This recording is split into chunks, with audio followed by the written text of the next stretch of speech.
इसीलिए मैं बात कर रहा हूँ। अब चिकित्सा की बात करें, ये जो पॉलीयूरिया वाला मधुमेह हो रहा है या जहाँ पर बहुमूत्रता हो रहा है, बहुत ज़्यादा एक्सेस यूरिन हो रही है, बार बार फ्रिक्वेंट यूरिनेशन हो रही है, वहाँ पर भी वजह क्या थी? पहला कब्ज। तो कब्ज थी तो पहली वजह कब्ज है, तो कब्ज को आप ठीक करेंगे। कब्ज ठीक करना प्राइमरी ड्यूटी हो गई। तो कब्ज ठीक करने के लिए 1 वीक तक आप क्या कर सकते हो? फ्रूट जूसेस पर रह सकते हो। अगर आप 1 हफ्ते तक फ्रूट जूसेस पर रह जाते हो, मतलब दाल चावल रोटी सब्जी बंद, तो अगर इच्छा शक्ति चाहिए होता, वरना कई सारे लोग होते हैं कहते हैं फ्रूट जूस कहते हैं खुश हो जाएंगे, तो सोचेंगे हमें एक डाइट लेनी है ना जी। आपको सुबह दोपहर शाम जब भूख लगेगा सिर्फ फ्रूट जूसेस लेना है। और कोशिश किया जाता है हमेशा सिट्रस फ्रूट जूस लिए जाते हैं, क्योंकि सिट्रस फ्रूट जितने होते हैं उनका लास्ट इफेक्ट अल्कलाइन होता है, तो आपकी बॉडी को अल्कलाइन बनाते हैं। मैंने पहले ही बता दिया कि डायबिटीज जो है ब्लड उसमें एसिडिक हो जाता है, तो इस बात का ख्याल रखना है। तो 1 वीक तक आपने फ्रूट जूसेस वगैरह पर रहें। और जब फ्रूट जूसेस पर हैं तो गर्म और ठंडे पानी का एनिमा भी लेना होता है। हमेशा मैं बताती हूँ, चाहे फ्रूट फास्टिंग होती है चाहे नॉर्मल फास्टिंग होती है, वहाँ पर नेचुरोपैथी का कंसेप्ट है हमेशा दोनों टाइम एनिमा लेने को है।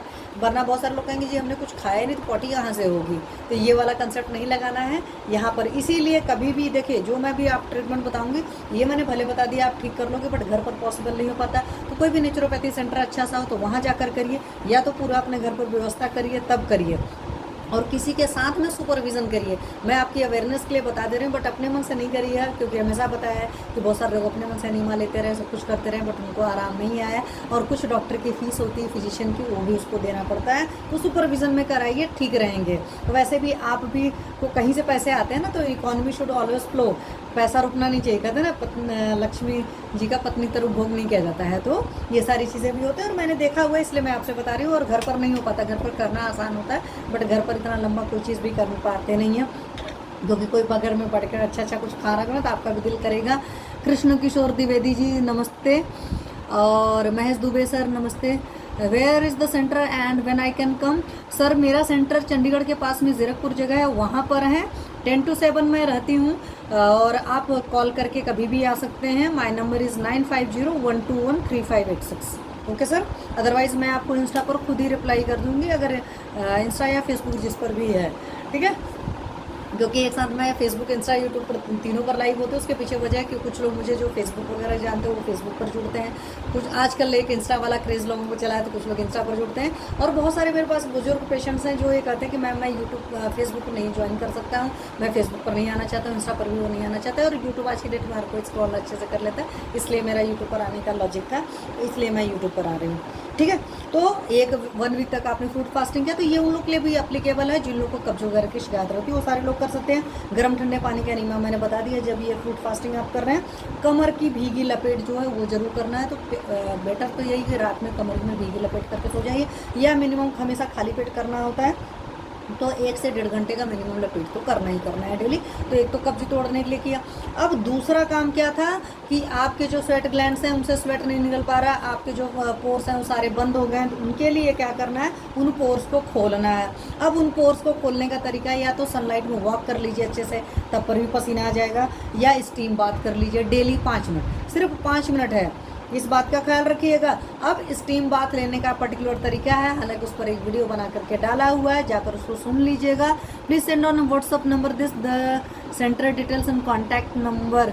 सर वेट 1 मिनट, मुझे लिखना पड़ेगा। This is your number is 9569।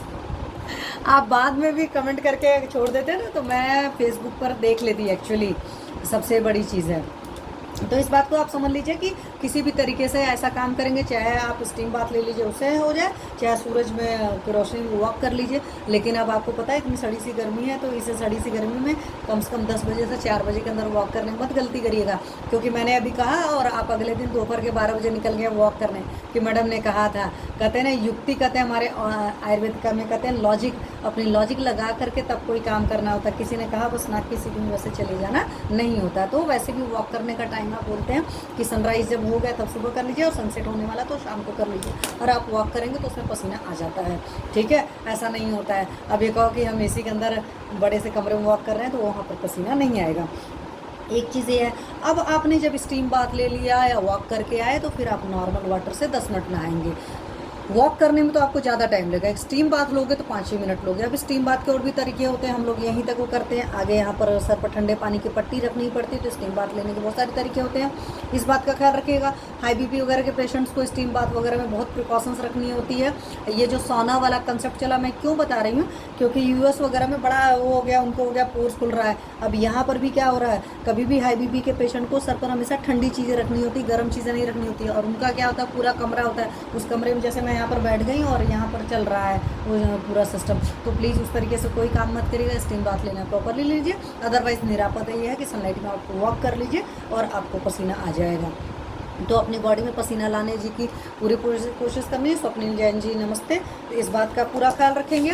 और वहाँ से आकर के नॉर्मल वाटर से नहाइए, थोड़े टाइम रेस्ट कर लीजिए। ऐसा नहीं कि आते ही तुरंत हड़बड़ कोई काम नहीं करना होता। नेचुरोपैथी में हर चीज़ बहुत आराम से की जाती है। मैं कहती हूँ ना, बी नेचुरल बी नॉर्मल, बहुत तसल्ली से रहिए। जो लोग भी हड़बड़ी मचाते हैं, मुझे खुद भी नहीं पसंद आता है, एकदम क्रिस्टल क्लियर बता दे रहे हूँ। क्यों, इंसान को कहते हैं ना, बोला नहीं, धीरज धर्म मित्र अरुणारी आफतकाल बिचारी चारी। तो अपना सबसे पहले धैर्य होता है, तो हर चीज़ में थोड़ा सा धैर्य रखिए।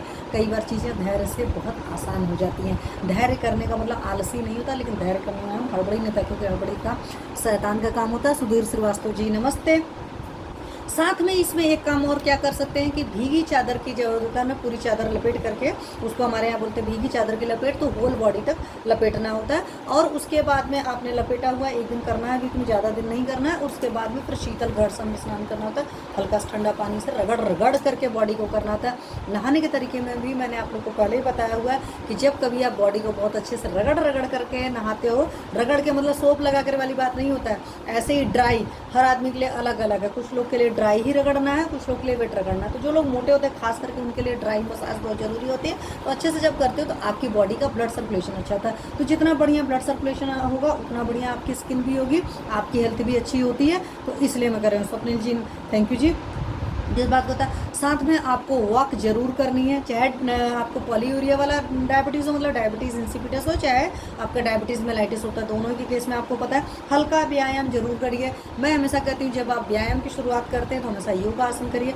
पार्ट 1 योगा करिए, फिर पार्ट 2 योगा करिए, फिर पार्ट 3 योगा करिए, फिर पर्टिकुलर डिसीज़ वाइज आकर करिए। मेरे चैनल पर सारे वीडियोज़ पड़े हैं, आप जा करके उसको वॉच करिए, कर लीजिए। नहीं कर पाते हैं तो आप लोग बताइएगा। अभी मेरा शेड्यूल थोड़ा बिजी था तो मैंने किया था, अदरवाइज़ फिर मैंने आजकल करना शुरू किया है फिर से।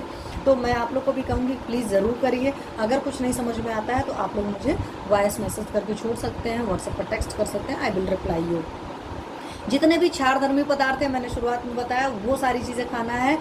एसिडिक फूड नहीं लेना है, जैसे फल है, फ्रूट्स वगैरह खाइए, सब्जियां वगैरह खाइए। कच्चा ताज़ा दूध बोला जाता है, धारोष्ण दूध पीने के लिए बोला जाता है एक्चुअली। तो हमारे यहाँ आज की डेट में धारोष्ण दूध नहीं पॉसिबल है, तो इसलिए कच्चे ताज़े दूध को मैं हटा रही हूँ, ठीक है।